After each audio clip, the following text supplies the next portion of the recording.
وہ چاہتا تو ہمیں کبھی پیدا کر سکتا تھا۔ میرے بھائیوں، بات کرنے کا ایک مقصد ہے۔ مقصد کیا ہے؟ ہم لوگوں کو اس بات پر فخر کرنا چاہیے اللہ تبارک و تعالیٰ نے ہمیں آقا نامدار حضرت محمد مصطفیٰ صلی اللہ علیہ وسلم کی امت میں سے پیدا کیا۔ یقین کیجیے یہ ساری شانیں آپ کے دم سے، میں بات کو لمبا نہیں کرنا چاہتا، یہ ساری توقیر حضور کے دم سے ہے۔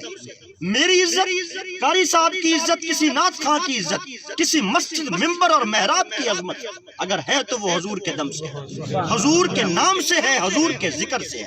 یاد رکھیے، والدین کا احترام ہے تو حضور کے دم سے ہے، نماز کی اہمیت ہے تو حضور کے دم سے ہے۔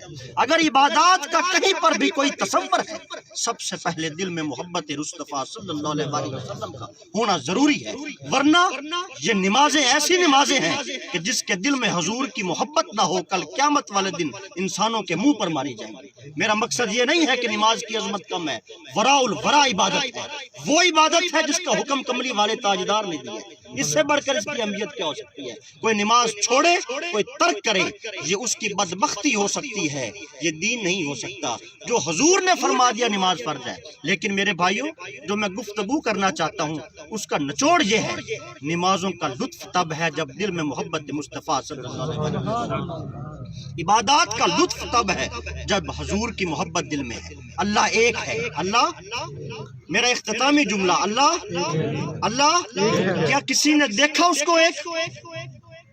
کوئی بندہ مجھے کہے کہ میں نے اپنی آنکھوں سے اس رب کو ایک دیکھا، کیا کبھی کسی نے دیکھا؟ 50 100 80 سال عمر ہو چکی، کسی نے نہیں دیکھا کہ رب ایک ہے۔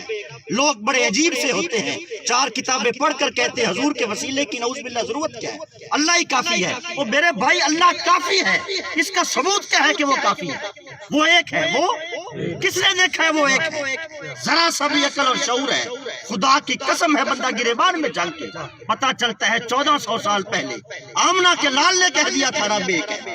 رب نہ کسی نے دیکھا، نہ کوئی ملا، نہ کسی نے اس سے بات کی، ہر کوئی کہتا ہے وہ ایک، اور جس کے کہنے پر ہم خدا کو ایک مانتے ہیں، خدا را وہ ہستی درمیان سے نکالنے کے قابل ہے، اس ہستی کے دم سے خدا کی توحید ہے۔ حضور کو نکال دو، توحید کا نام و نشان نہیں ملتا۔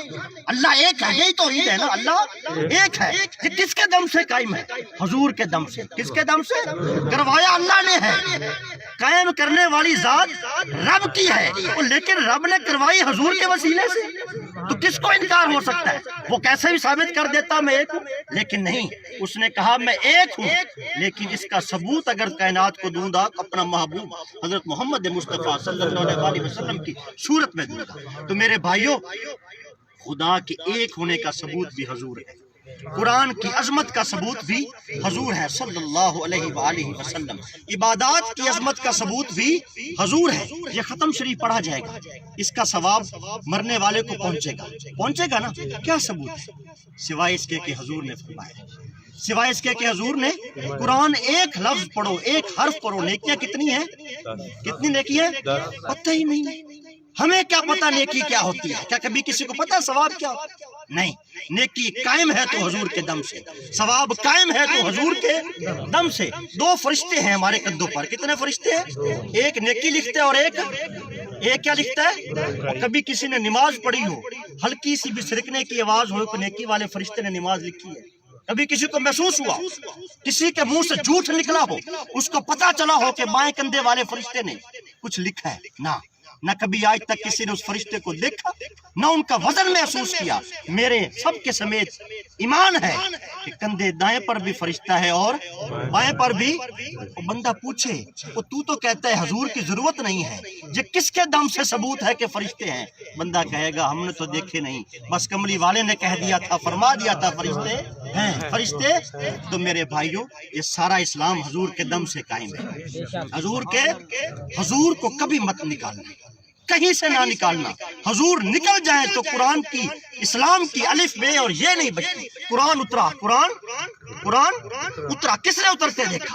نہ کسی نے جبریل کو دیکھا، نہ کسی نے فرشتے کو آیات کو لاتے دیکھا۔ جب بھی سنا، حضور نے فرمایا میرے صحابہ جو میں نے ابھی بولا ہے نا، یہ قرآن ہے، یہ کیا ہے؟ قرآن ہے۔ تو میرے بھائیوں، حضور کی ذات تو وہ ذات ہے، اگر وہ لب نہ کھولیں تو رب کا قرآن نہیں آتا۔ یہ نہیں کہ قرآن ہے، یہ قرآن اللہ کا کلام ہے۔ کس کا؟ لیکن اللہ نے ہی تو محبوب کی زبان سے نکالا۔ کس نے نکالا؟ اللہ نے نکالا حضور کی زبان سے۔